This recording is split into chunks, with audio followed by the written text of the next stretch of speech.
Bismillahirrahmanirrahim. Assalamualaikum warahmatullahi wabarakatuh. Sebelum mengawali kuliah, mari kita berdoa. A'udzubillahi minasyaitonirrajim. Bismillahirrahmanirrahim. Ya dzal jalali wal ikram. Allahumma sholli ala Muhammad wa ala ali Muhammad.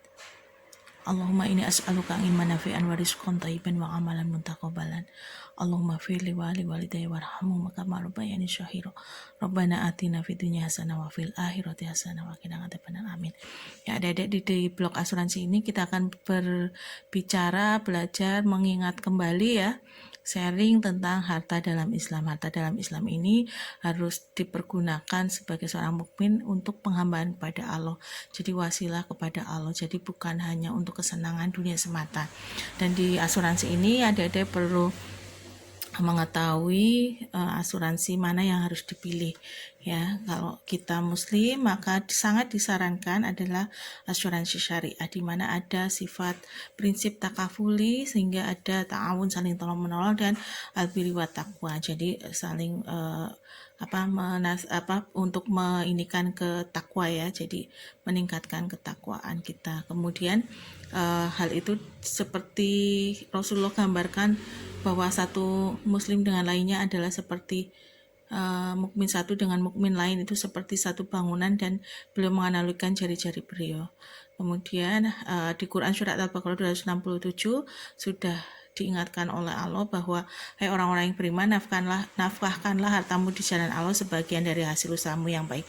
Jadi menafkahkan harta itu adalah hal yang disarankan dalam Islam, dan dengan cara yang baik, dengan tidak boleh merampok, tidak boleh menipu ya, harta itu diperoleh tidak boleh begitu. Kemudian harta yang lainnya digunakan adalah untuk zakat. Zakat itu artinya tumbuh subur berkembang.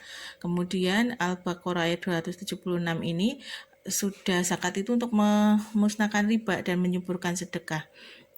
Dan Allah tidak menyukai orang-orang yang tetap dalam kekafiran selain selalu berbuat dosa. Mudah-mudahan kita dihindari dari hal ini dan kita bertobat untuk hal seperti ini. Kemudian hadis riwayat Muslim ya, Islam dibangun di atas 5 perkara, yaitu syahadat ya, tidak ada Tuhan selain Allah, Muhammad utusan Allah, sholat, puasa di bulan Ramadan, menunaikan zakat, berhaji ke Baitullah.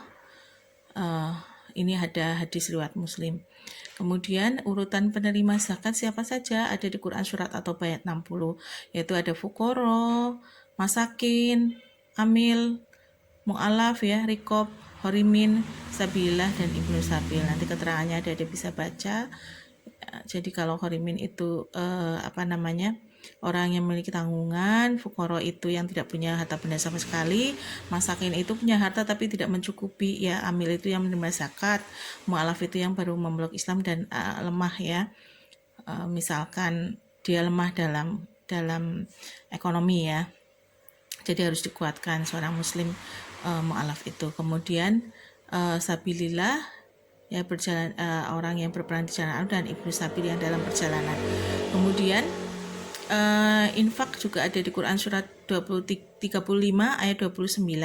Sesungguhnya orang yang membaca Alkitab, Al-Quran, dan melaksanakan sholat dan menginfakkan sebagian rizki yang kami anugerahkan kepadanya dengan diam-diam dan terang, mereka mengharapkan perdagangan yang tidak akan merugi. Jadi boleh menginfakkan harta itu dengan sembunyi-sembunyi atau terang-terangan ya.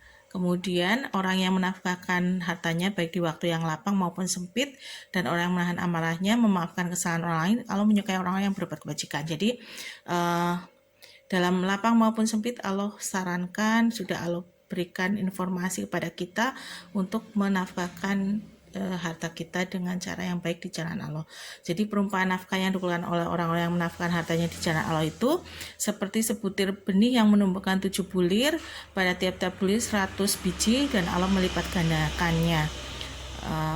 Dan Allah maha luas karunia-Nya lagi mengetahui. Jadi setiap kita mengeluarkan 700.000 misalkan, maka Allah akan kalikan semakin melipat-melipat. Kemudian Quran surat Al-Anfal, jadi ini adalah himbauan kepada kita bahwa harta dan anak-anak ini adalah cobaan.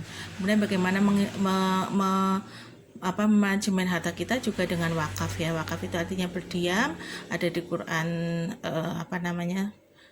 ada di hadis Muslim dari Abu Hurairah, apabila seorang muslim itu meninggal dunia maka terputuslah amal perbuatannya kecuali 3 hal: sedekah jariah atau wakaf, ilmu pengetahuan yang bisa diambil manfaatnya, dan anak soleh yang mendoakannya. Kemudian wakaf ini diatur oleh Undang-Undang Nomor 41 Tahun 2004 tentang wakaf, kemudian Peraturan Pemerintah Nomor 42 Tahun 2006 tentang pelaksanaan Undang-Undang Nomor 41 Tahun 2004. Ya, jadi bahwa memanfaatkan 5 perkara ini penting ya bagi kita, yaitu waktu mudamu sebelum datang waktu tuamu, waktu sehatmu sebelum datang waktu sakitmu, masa kayamu sebelum datang masa kefakiranmu, masa luangmu sebelum datang masa sibukmu, dan hidupmu sebelum datang matimu.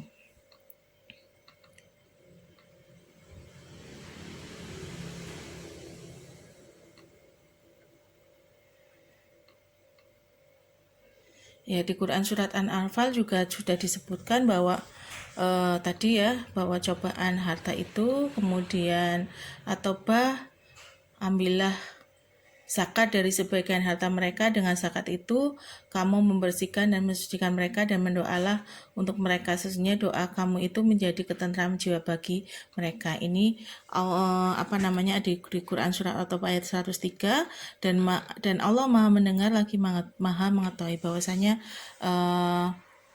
itulah yang harus kita lakukan untuk membersihkan harta kita dan menenteramkan jiwa. Mungkin itu yang bisa saya sampaikan. Billahi taufiq walhidayah. Wassalamualaikum warahmatullahi wabarakatuh.